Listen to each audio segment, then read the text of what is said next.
chair I usually film in is currently full of books, so I'm sitting on the floor. I mean, I could move the books, but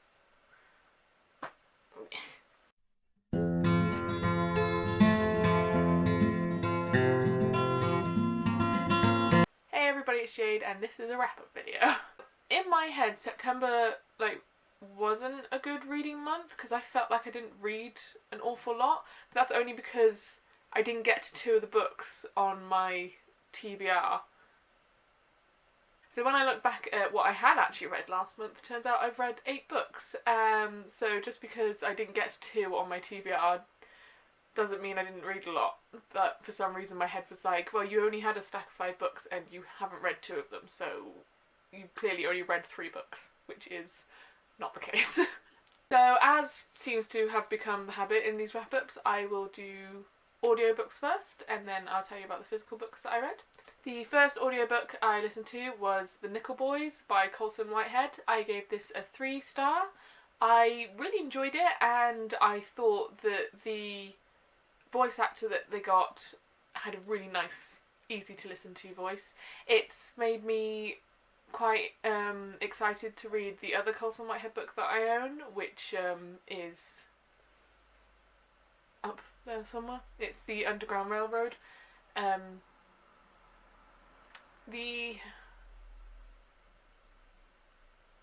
think the only reason I gave it a 3-star was that it didn't wow me in the way some other books have.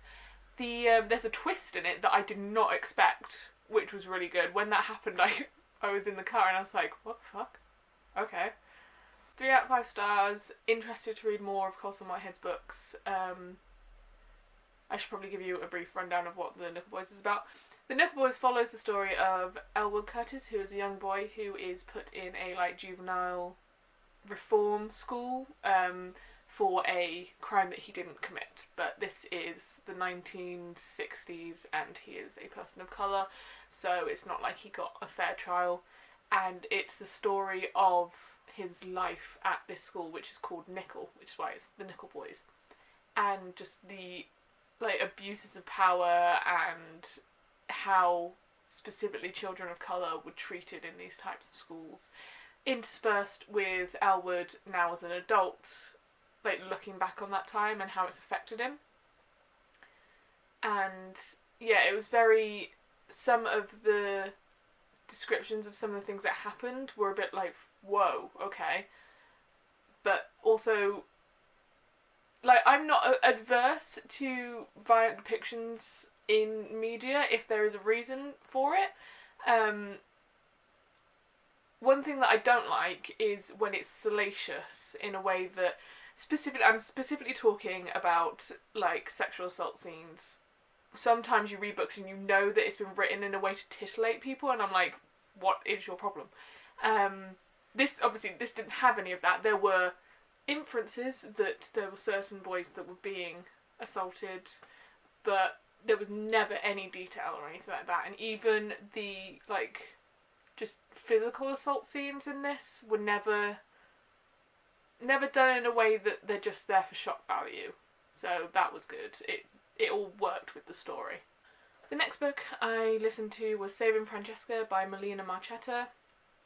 This was a surprise to me. I gave it a 3-star as well, which after the first couple of chapters I'm sort of surprised that I ended up liking it as much as I did, because this was one of those that I very nearly DNF'd after the first couple of chapters, because I was like,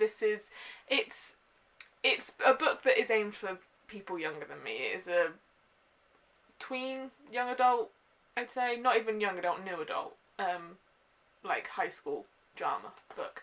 And it was kind of similar to The Clock Dance from last month, as in August, in that, at least in the beginning, the main character was such a wet blanket and so unwilling to do anything to rock the boat that I was a bit like...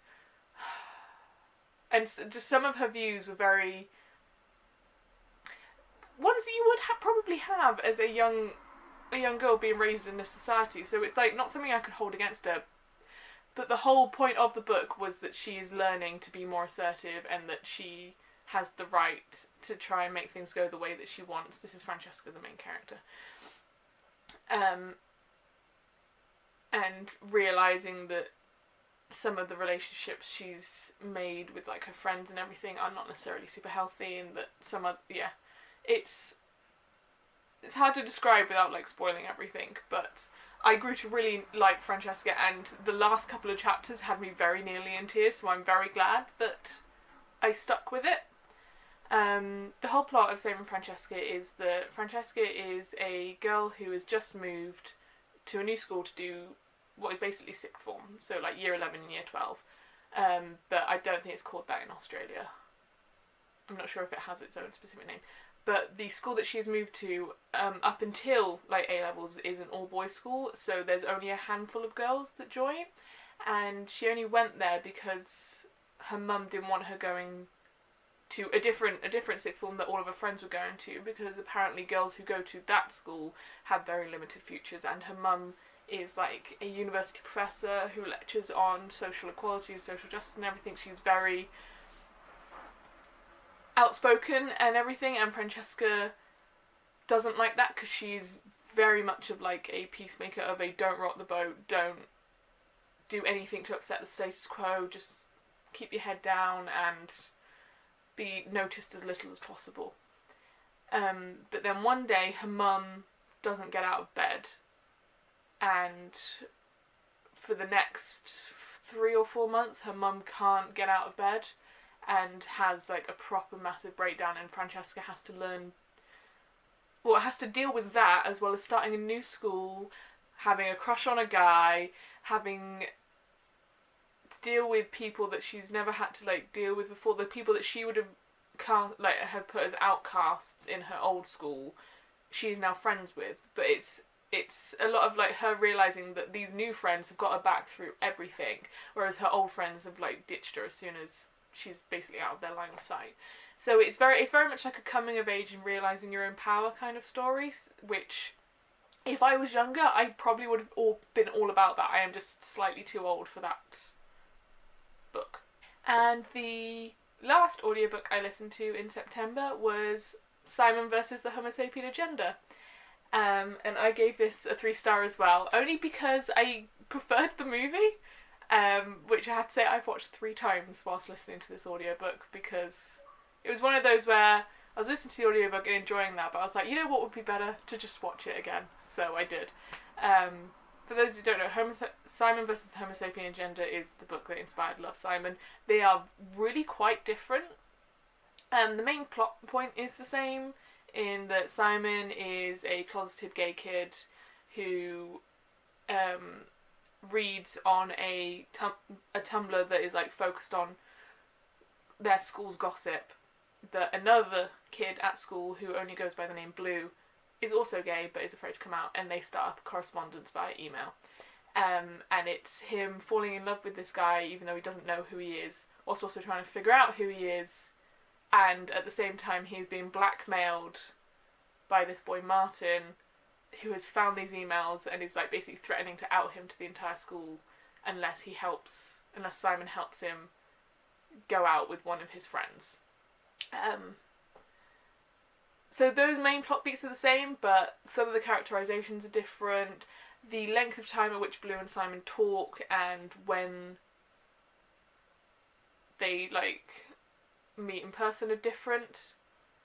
But it was lovely, really. I mean, the character of Leah I liked a lot more in the movie than in the book. In the book, she's just a bit of a bitch, and I know that there is a sequel to this which focuses on Leah, which I do want to listen to / read, because I'm hoping it'll give us more of an insight into why she acts the way she does.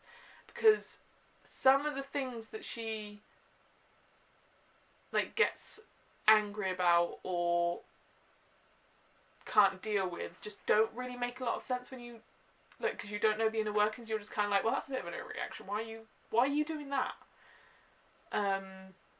Whereas in the movie she wasn't like that. She was shy, and she was a little bit of like a social outcast, but she was never as like bullheaded as she is in the book.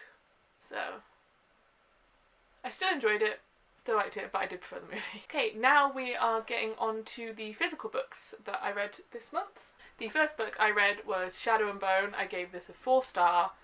Why have I not read this series before? Why has this managed to like pass me by for so many years? I was, I think, a couple of chapters in before I bought the next two, and I'm also probably going to have to get the Crow series and basically everything else Leah has, is it Leah or Lee? Lee? I'm going to say Leah has ever written, because wow, the world building in this is great. The characters are really nice, really the characters are really well written. And it still wasn't what I expected. I mean, I had managed to miss quite a few spoilers, thankfully, but from what I gathered, from like things that I've seen like on Tumblr and things like that, this is a vastly different story. And I'm very happy about that. The main premise of we are in an alternate universe where some people have certain powers over like different elements and stuff who are called Grishas. So you have certain people that can control fire, certain people that control wind and all that stuff.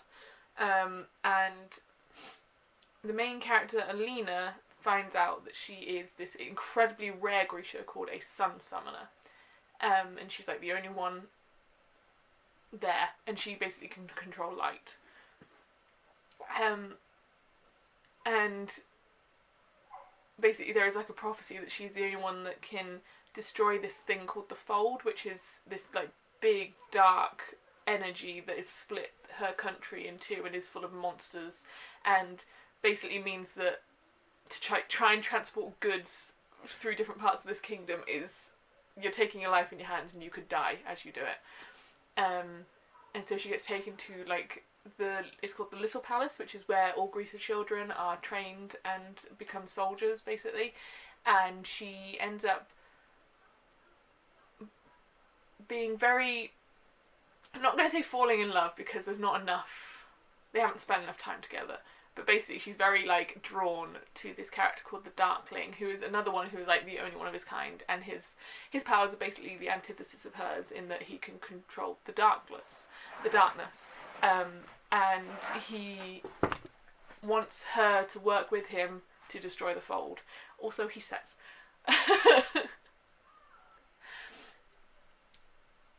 But yeah, I don't really want to go too much more into it. I may make just a Shadow and Bones video by itself once I finish the other two, because yeah, this is a series that for some reason it took me this long to read. After that, I read Jingo by Terry Pratchett.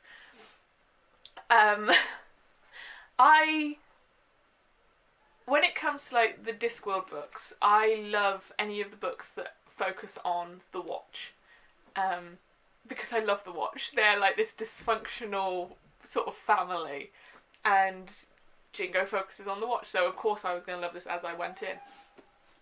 Basically, Jingo starts with so an island like rises up out of the sea between Ankh-Morpork and a country called Clatch, and it pretty much starts a war because both countries are scrabbling and say, no, this is ours. This is ours. And so there's like a massive surge in nationalism in Ankh-Morpork, probably also in Clatch, but we don't see that much of Clatch because it's very focused in Ankh-Morpork. That's a really hard word to say. And so Sam Vimes, who is the commander of the Watch, is trying to sort of like stamp out this nationalism and stop everyone just signing up to the army, because he's like, guys, this is really stupid, it's just a floating piece of rock, and like we do deals, like we trade with Clatch and everything, why do you suddenly hate them because there's an island that's just appeared? So he basically makes it his like duty to almost form like his own militia out of members of the Watch and go to Clatch to stop this war from just like happening at all. I mean, there's a lot of other things going on as well. There's like a subplot with the patrician and his like mad scientist who is basically Leonardo da Vinci. Like you know that's who he was based on. And that's another thing, I'm not entirely sure, like, one of my favourite Discworld characters is the patrician, even though he is like a dictator. For some reason I really like him, and so anything that has him as like a focus character is also like just straight up good in my book. He's so funny. But yeah, as usual, Terry Pratchett is just hilarious when he writes, and he's so satirical, and he just makes, like, you're reading a fantasy book about a group of like medieval policemen trying to be soldiers and stop a war from happening, but you know that you're actually reading a book on nationalism and racism, and it's so good. After that, I read Aurora Rising by Amy Kaufman and Jay Kristoff, and I gave this a 4-star as well. It's more of like a 4.5 star, definitely. This is my favourite book of this month, and they did it again. They're just so good at writing young adult sci-fi, and this is a story about a group of like cadets who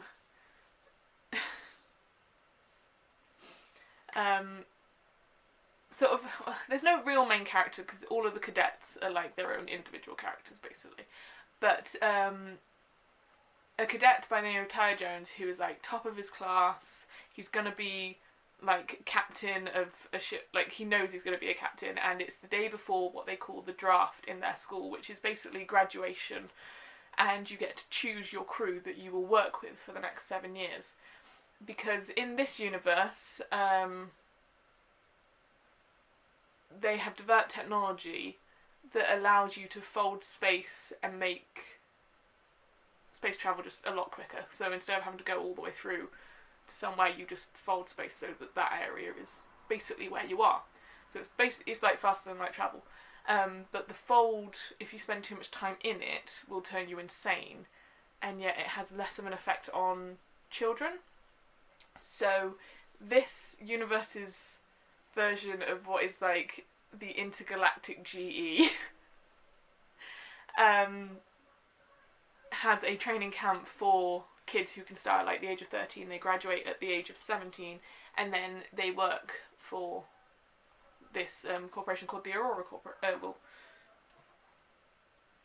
called the Aurora Academy.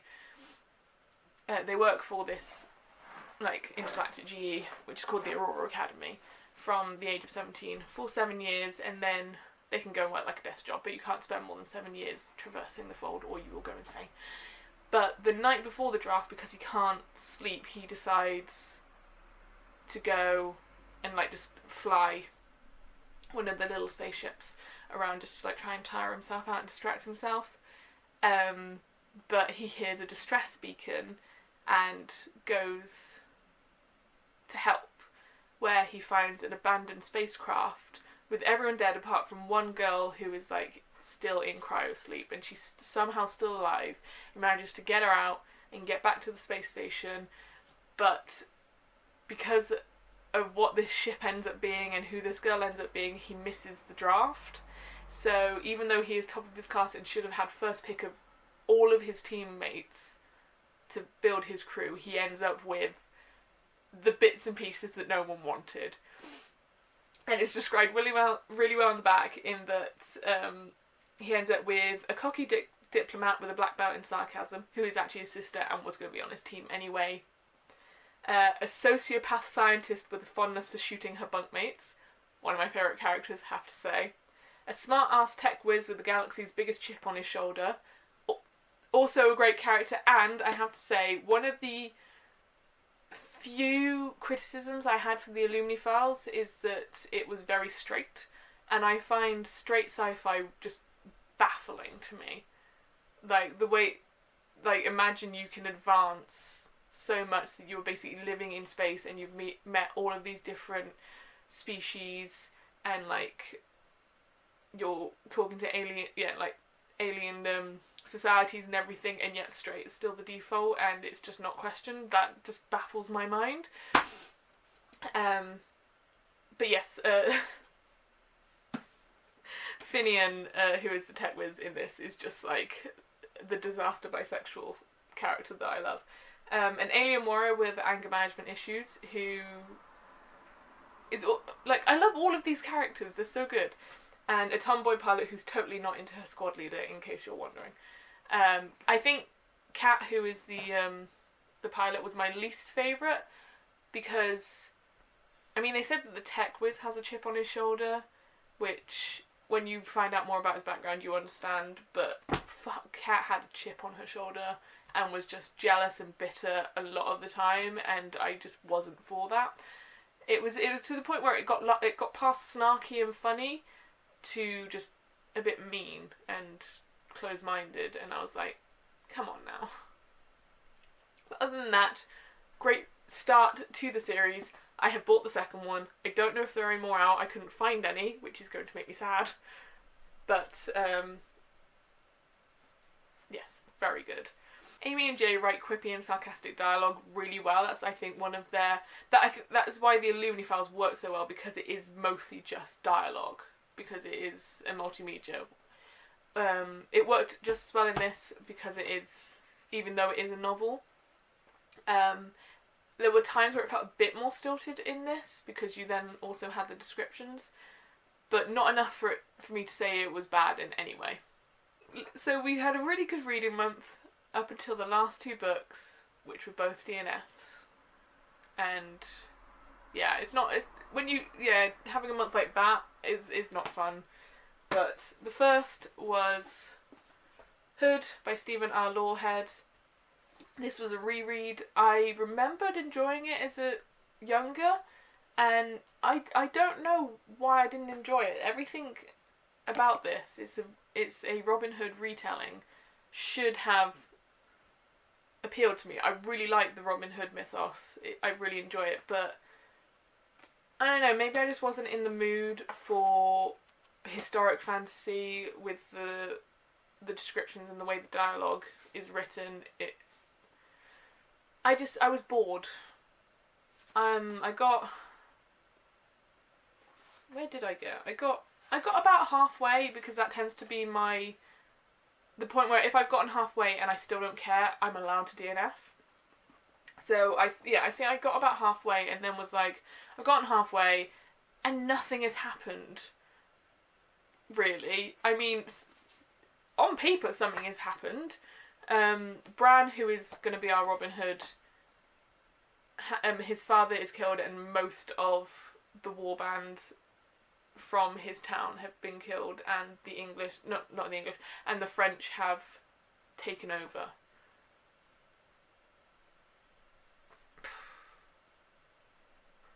But I didn't care. And maybe it's because recently I've read so many character-driven stories where the characters are so fully fleshed out and so real that it hit me that these were very papery and very cardboard cut out. They didn't really have much of a backstory. So all I was doing was trying to impress my opinions of Robin Hood on these characters, and it just wasn't meshing. I managed to catch it this time before it stopped filming. Woo! I'm getting better at this. Anyway, the last book that I read, DNF'd, once again, was Dreams and Shadows by C. Robert Cargill. I'm gonna say I fucking called it. I said in my September TBR that this was the one that I was worried that I wouldn't enjoy. I was like, well, maybe I'll be wrong, because the other book that I read that had been on my shelf for the same amount of time, which was Starters, I really liked that book, and I bought the second one, and I was like, yes, really enjoying this. So I was trying to go into this with an open mind, like, well, maybe it'll be the same thing. But it was so disjointed and so... I think this would have worked better if the author had just done a short story collection about the Fae folk, because that's kind of what this felt like. Like, he wanted to taught you all about different types of fairies and what they do, and make it like a dark, twisted horror. So each chapter seemed to follow a different thing, and then I got to halfway and it was like, he was like, okay, and now we'll actually get into the real story. And I was like, okay, these two characters that, yes, were in previous chapters and everything, what, I'm supposed to care about them now? I don't know anything about these people. And you told me a little bit about their childhood and a lot more about fairy lore, because there are like excerpts from academic papers on the fairy folk and stuff, interspersed between chapters. But I was like, that's all I know. And now you throw me back into like the human realm, and it's like 10 years later, and I don't care. And I couldn't even give you a good plot point, like plot synopsis for this, because there wasn't really one, other than it starts off with a child being snatched from a crib and being replaced by a changeling. And that child is then taken back to the fairy court and raised to basically be a sacrifice to the devil. Because apparently the reason that fairies live so long is that they made a deal with the devil and they have to sacrifice someone every 7 years. And it can either be one of them... No, it has to be a fairy. So what they tend to do is steal human babies and feed them enough fairy food for like 7 years and everything that they are enough of a fairy that it will count. But because they've been raised specifically to die, no one gets particularly attached to them. And the changeling also ends up back in the fairy court because the mother of the changeling kills herself.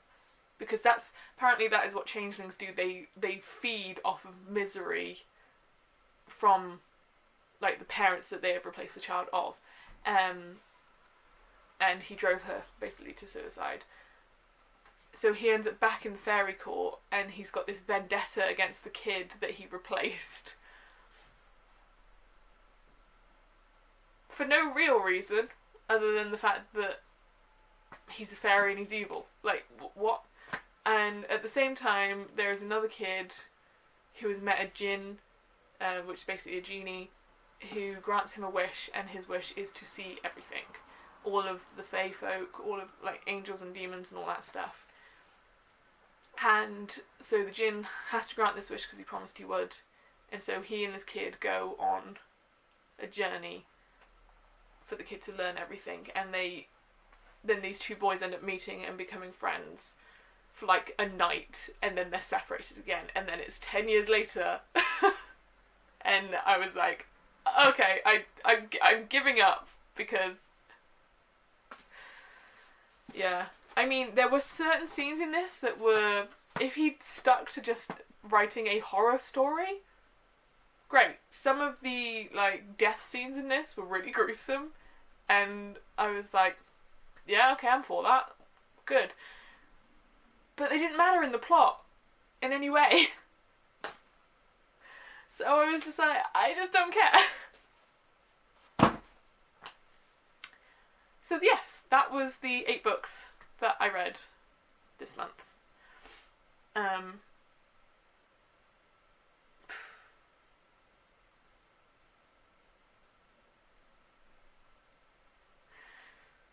I don't know how to end this now.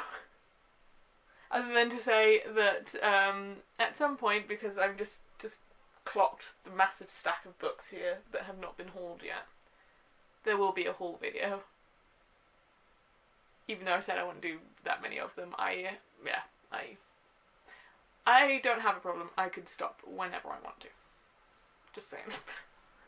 I will see you in the next video. Bye!